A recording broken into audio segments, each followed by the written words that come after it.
नमस्कार विद्यार्थियों, मैं आपकी हिंदी टीचर मिसेस शारदा डांगे।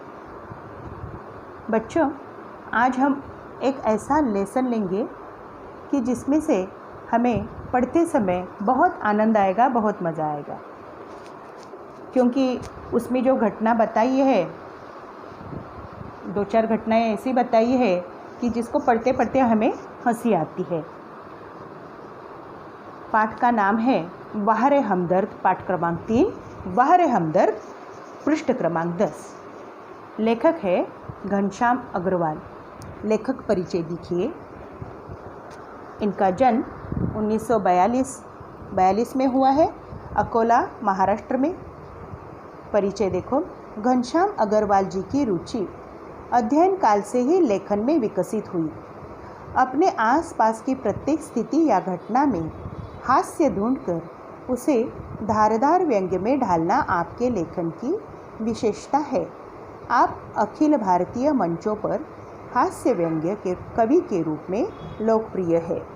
जिनकी कविताओं को सुनकर हमें हंसी आती है, जिनका लेखन पढ़कर हमें हंसी आती है, वो हास्य लेखन प्रकार। व्यंग्य मतलब क्या कि ताना मारने के बाद भी हंसी आती है, वो हास्य व्यंग्य। इनकी प्रमुख कृतियाँ देखो। हंसी घर के आईने, यह हास्य व्यंग्य है। आज़ादी की दुम, आई एम सॉरी, हास्य कविता संग्रह है। अपने अपने सपने, यह लघु कथा संग्रह है। अब गद्य संबंधी इसमें लेखक क्या कहते हैं देखिए। प्रस्तुत हास्य व्यंग्य निबंध में लेखक ने दुर्घटना के माध्यम से विनोद को बड़े ही रोचक ढंग से व्यक्त किया है। हमदर्दी भी कभी कभी इस तरह पीड़ादायी बन जाती है, यह बहुत ही सुंदर तरीके से दर्शाया है। हमदर्द मतलब क्या कि हमारे दर्द में शामिल होने वाला। अब ये हमदर्दी कभी कभी कैसे पीड़ादायी बनती है, हमें पाठ के अंदर जो घटनाएं दिखाई गई है उसमें से पता चलता है। उस दिन जब मैं पूंजीवादी और समाजवादी अर्थव्यवस्था पर भाषण सुनकर आ रहा था तो सामने से एक कार आ रही थी। पूंजीवादी और समाजवादी 2 शब्द आए देखो। ये अर्थव्यवस्था है। पूंजीवाद का अर्थ है जिसमें उत्पादन के साधन पर अपना खुद का हक होता है, हाँ? और समाजवाद का अर्थ है कि धन का और हक वितरण समाज के नियंत्रण में रहता है।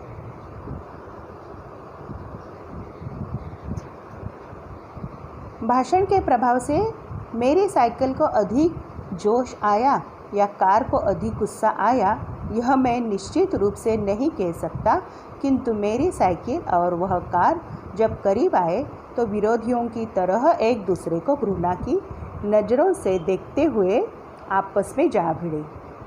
टक्कर कैसे हुई, वो कैसे घृणा की नज़र से, क्या वाहन एक दूसरे की ओर ऐसा देख सकता है? नहीं, लेकिन फिर भी लेखक ने इसे लिखा है। ये मज़ेदार इनकी लेखन शैली है। मैंने खामखा पूंजीवाद और समाजवाद के झगड़े में टांग अड़ाई, फलस्वरूप मेरी टांग टूट गई। दुर्घटना के बाद आज भी इंसानियत कायम है, यह सिद्ध करने के लिए कुछ लोग मेरी तरफ दौड़े। क्या अर्थ हो सकता है इसका? लोग तो आते ही है इंसानियत दिखाने के लिए, लेकिन आज के इस ज़माने में भी इंसानियत कायम है, यह बताना चाहते हैं लेखक इसमें से। आँख खुली तो मैंने अपने आप को एक बिस्तर पर पाया। इर्द गिर्द कुछ परिचित अपरिचित चेहरे खड़े थे। परिचित अपरिचित ये विरुद्धार्थी शब्द है, अंडरलाइन करो। आँख खुलते ही उनके चेहरों पर उत्सुकता की लहर दौड़ गई। मैंने कराहते हुए पूछा, कराहते मतलब वेदना होती है एक्सीडेंट की वजह से पूरे शरीर में। मैं कहाँ हूँ? आप सार्वजनिक अस्पताल में प्राइवेट वार्ड में है। आपका एक्सीडेंट हो गया था, सिर्फ पैर का फ्रैक्चर हुआ है, अब घबराने की कोई बात नहीं। एक चेहरा इतनी तेजी से जवाब दे रहा था, लगता है मेरे होश आने तक वह इसीलिए रुक रहा था।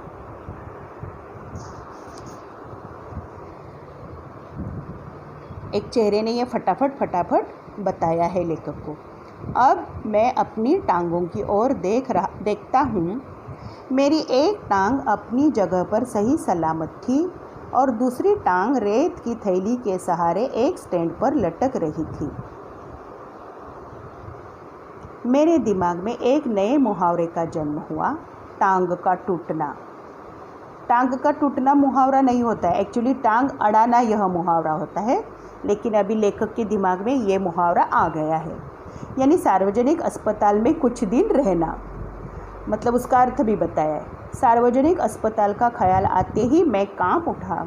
अस्पताल वैसे ही एक खतरनाक शब्द होता है, फिर यदि उसके साथ सार्वजनिक शब्द चिपका हो तो समझो आत्मा से परमात्मा के मिलन होने का समय आ गया। अब मुझे यूँ लगा कि मेरी टांग टूटना मात्र एक घटना है और सार्वजनिक अस्पताल में भर्ती होना दुर्घटना। घटना और दुर्घटना विरोधी अर्थ शब्द है ये, और सार्वजनिक का विरोधी शब्द है व्यक्तिगत। ये बात ध्यान में रखिए बच्चों। अस्पताल में जाना, वहाँ भर्ती होना, वहाँ रहना, ये बहुत मतलब इंसान को डराने जैसी सारी ये चीज़ें हैं, तो वैसे लेखक भी डर गए हैं। टांग से ज़्यादा फिक्र मुझे उन लोगों की हुई जो हमदर्दी जताने मुझसे मिलने आएंगे। ये मिलने जुलने वाले कई बार इतने अधिक आते हैं और कभी कभी इतना परेशान करते हैं कि मरीज़ का आराम हराम हो जाता है। मतलब मरीज़ को आराम नहीं मिलता ढंग से, जिसकी मरीज़ को खास ज़रूरत होती है। जनरल वार्ड का तो एक नियम होता है कि आप मरीज़ को एक निश्चित समय पर आकर ही तकलीफ़ दें।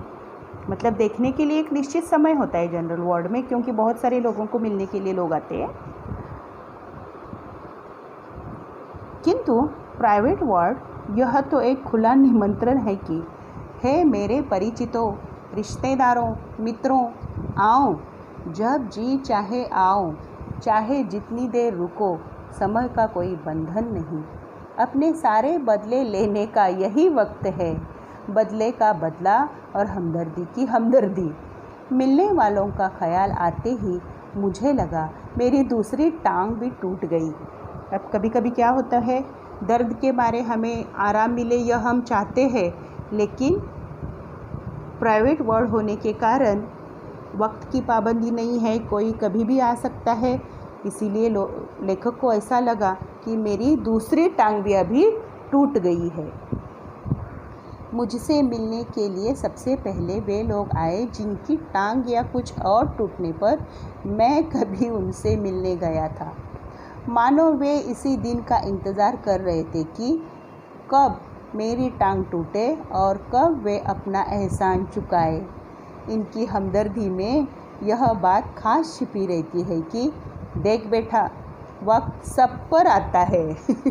ये होता है ना कि एक्चुअली हम सब ऐसा नहीं चाहते कि मेरी टांग टूटी, मेरा एक्सीडेंट हो गया तो तेरा भी हो जाना चाहिए वगैरह वगैरह, लेकिन ये हास्य व्यंग्यात्मक है पाठ, तो लेखक ने ऐसी बातें यहाँ लिखी है। दर्द के मारे एक तो मरीज़ को वैसे ही नींद नहीं आती, यदि थोड़ी बहुत भी आ जाए तो मिलने वाले जगा देते हैं, खासकर वे लोग जो सिर्फ औपचारिकता निभाने आते हैं। औपचारिकता का अर्थ है दिखावा। इन्हें मरीज़ से हमदर्दी नहीं होती, ये सिर्फ सूरत दिखाने आते हैं। सूरत के समानार्थी शब्द है चेहरा। ऐसे में एक दिन मैंने तय किया कि आज कोई भी आए मैं आँख नहीं खोलूँगा, चुपचाप पड़ा रहूँगा। ऑफिस के बड़े बाबू आए और मुझे सोया जानकर वापस जाने के बजाय वे सोचने लगे कि यदि मैंने उन्हें नहीं देखा तो कैसे पता चलेगा कि वे मिलने आए थे। अतः उन्होंने मुझे धीरे धीरे हिलाना शुरू किया। फिर भी जब मैं आंखें नहीं खुली तो उन्होंने मेरी टांग के टूटे हिस्से को ज़ोर से दबाया। मैंने दर्द के मारे कुछ चीखते हुए जब आंख खोली तो वे मुस्कुराकर हुए बोले, कहिए अब दर्द कैसा है। देखो उन्होंने क्या किया है, टूटी टांग को ही हिलाया है। और फिर पूछते हैं बच्चों, आपको खुद में पढ़ते पढ़ते मुझे हंसी आ रही है, आपको ये किस्सा सुनकर पढ़कर कितनी हंसी आएगी। इसीलिए कहा है हास्य व्यंग्यात्मक कहानी, निबंध, कहानी नहीं निबंध। कहिए अब कैसा दर्द है, उधर ही टांग हिलाते हुए पूछ रहे हैं। तो यह एक मज़ेदार घटना यहाँ दिखाइए। मोहल्ले वाले अपनी फुर्सत से आते हैं। उस दिन जब सोनाबाई अपने 4 बच्चों के साथ आई तो मुझे लगा कि आज फिर कोई दुर्घटना होगी। आते ही उन्होंने मेरी ओर इशारा करते हुए बच्चे से कहा, ये देखो चाचा जी। उनका अंदाज कुछ ऐसा था जैसे चिड़ियाघर दिखाते हुए बच्चों से कहा जाता है, ये देखो बंदर। कैसे मज़ेदार लिखा है, लेखन शैली देखिए लेखक की कितनी अच्छी है, हंसी आती है ना। बच्चे खेलने लगे। एक कुर्सी पर चढ़ा तो दूसरा मेज़ पर। कुर्सी मेज़ ये शब्द याद रखो, क्योंकि पैराग्राफ पर प्रश्न आते हैं तो पूछा जाता है किन किन चीज़ों के नाम आए हैं परिच्छेद में, ऐसे। तो कुर्सी मेज़ ये चीज़ें हैं, और भी है चीज़ें। सोनाबाई की छोटी लड़की दवा की शीशी लेकर कथकली डांस करने लगी। रप रप की आवाज़ ने मेरा ध्यान बटाया, इधर उधर ध्यान गया लेखक का, बटाया मतलब क्या देखता हूँ कि सोनाबाई का एक लड़का मेरी टांग के साथ लटक रही रेती की थैली पर बॉक्सिंग की प्रैक्टिस कर रहा था। एक लड़की ने दवा की बोतल ली है, दूसरा लड़का मेज़ पर कुर्सी पर चढ़ रहा है, लड़का और एक लड़का जो है वो बॉक्सिंग कर रहा है रेत की थैली पर। मैं इसके पहले ही उसे मना करता, सोनाबाई की लड़की ने दवा की शीशी पटक दी। सोनाबाई ने एक पल लड़की को घूरा, फिर हंसते हुए बोली, भैया पेढ़े खिलाओ, दवा गिरना शुभ होता है। दवा गई, समझो बीमारी गई। एक तो औषधि गिराई है, ऊपर से बच्ची की गलती ढकने के लिए कैसे बोलती है देखो कि दवा गिर गई, समझो बीमारी गई। इसके 2 घंटों बाद सोनाबाई गई, यह कहकर कि फिर आऊँगी। सोनाबाई जाते समय फिर लेखक को बोली कि मैं फिर आऊँगी आपको मिलने के लिए। लेखक अंदर ही अंदर घबरा गए। क्या लिखा है देखो, मैं भीतर तक कांप गया, डर गए, ये फिर आएगी ऐसे 4-4 लड़कों को लेकर। कुछ लोग तो औपचारिकता निभाने की हद कर देते हैं, विशेषकर वे रिश्तेदार जो दूसरे गांव से मिलने आते हैं। ऐसे में एक दिन एक टैक्सी कमरे के सामने आकर रुकी। उसमें से निकलकर एक आदमी आते ही मेरी छाती पर सिर रखकर औंधा पड़ रोने लगा। औंधा मतलब उल्टा। और कहने लगा, हाय तुम्हें क्या हो गया, कार वालों का सत्यानाश हो। मैंने दिल में ही कहा कि मुझे जो हुआ सो हुआ, पर तू क्यों रोता है, तुझे क्या हुआ। वह थोड़ी देर मेरी छाती में मुंह गड़ाए रोता रहा, फिर रोना कुछ कम हुआ। उसने मेरी छाती से गर्दन हटाई और जब मुझसे आंख मिलाई तो एकदम चुप हो गया। फिर धीरे से हंसते हुए बोला, माफ़ करना, मैं गलत कमरे में आ गया था। आजकल लोग ठीक से बताते भी तो नहीं, गुप्ता जी का कमरा शायद बगल में है। हे। अच्छा भाई माफ़ करना, कहकर वो चला गया। देखा मिलने वाले लोग कैसे होते हैं। दूसरे कमरे में जाना था, इसने चेहरा वगैरह कुछ नहीं देखा है लेखक का, और इसको लगा कि वही है जिसको वो मिलने के लिए आया था। रोने लगा। अब वही रोने की आवाज़ मुझे पड़ोस के कमरे से सुनाई पड़ी। मुझे उस आदमी से अधिक गुस्सा अपनी पत्नी पर आया, क्योंकि इस प्रकार रोता देख पत्नी ने उसे मेरा रिश्तेदार या करीबी मित्र समझकर टैक्सी वाले को पैसे दिए थे। ये आदमी जिस टैक्सी से आया था उसका किराया पत्नी ने दिया था, इसीलिए लेखक को ज़्यादा गुस्सा पत्नी पर आ गया। हमदर्दी जताने वालों में वे लोग ज़रूर आएंगे जिनकी हम सूरत भी नहीं देखना चाहते। हमारे शहर में एक कवि है, श्री लपकानंद, कवि का नाम याद रखो। उनकी बेतुकी कविताओं से सारा शहर परेशान है। बेतुकी अंडरलाइन करो, असंगत, कुछ भी संगति नहीं किन्हीं बातों में। मैं अक्सर उन्हें दूर से देखते ही भाग खड़ा होता हूँ। जानता हूँ जब भी मिलेंगे 10-20 कविताएं पिलाए बिना नहीं छोड़ेंगे। एक दिन बगल में झोला दबाए आ पहुँचे।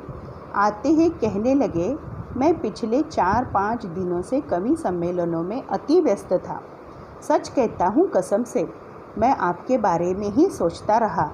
रात भर मुझे नींद नहीं आई और हाँ, रात को इसी संदर्भ में यह कविता बनाई। यह कह झोले में से डायरी निकाली और सुनाने लगे।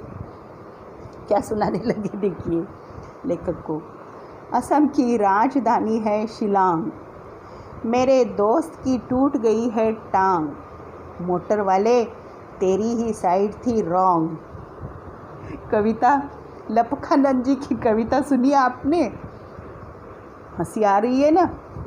कविता सुनाकर वे मुझे ऐसे देख रहे थे मानो उनकी एक आँख पूछ रही हो, कहो कविता कैसी रही?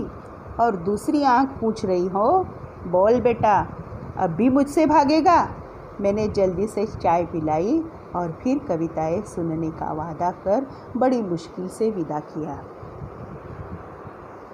कवि कैसे है देखो, क्यों इनसे सारा शहर परेशान नहीं होगा, ऐसी कविता बेतुकी कविताएं सुनाते हैं। अब मैं रोज़ ईश्वर से प्रार्थना करता हूँ कि हे ईश्वर, अगर मुझे मेरी दूसरी टांग भी तोड़नी हो तो ज़रूर तोड़, मगर कृपा कर उस जगह तोड़ना जहाँ कोई मेरा परिचित भी न हो, क्योंकि बड़े बेदर्द होते हैं ये हमदर्दी जताने वाले। ये हंसी मजाक में लिखना था लेखक को, इसीलिए इस प्रकार का पाठ है। नहीं तो बहुत समझदार लोग होते हैं जो मरीज़ को देखने के लिए जाते हैं। बहुत लेसन बहुत अच्छा लगा होगा बच्चों आपको। विद्यार्थियों, एक बात सुनो, ये पाठ को बहुत अच्छी तरह से पढ़ो, इस पाठ को, और जो शब्द मैंने बताए समानार्थी विरुद्धार्थी अच्छी तरह से लिखो। ये पाठ सबसे ज़रूरी है। विराम चिन्हों का उचित प्रयोग करो। वाक्यों में, बहुत सारे वाक्यों में विराम चिन्ह है, इस पर भी ध्यान दीजिए। जो शब्द संसार में शब्दार्थ दिए हैं वो लिखिए और वर्कबुक के सारे प्रश्नों को अच्छी तरह से सुंदर हस्ताक्षर में लिखिए। धन्यवाद बच्चों।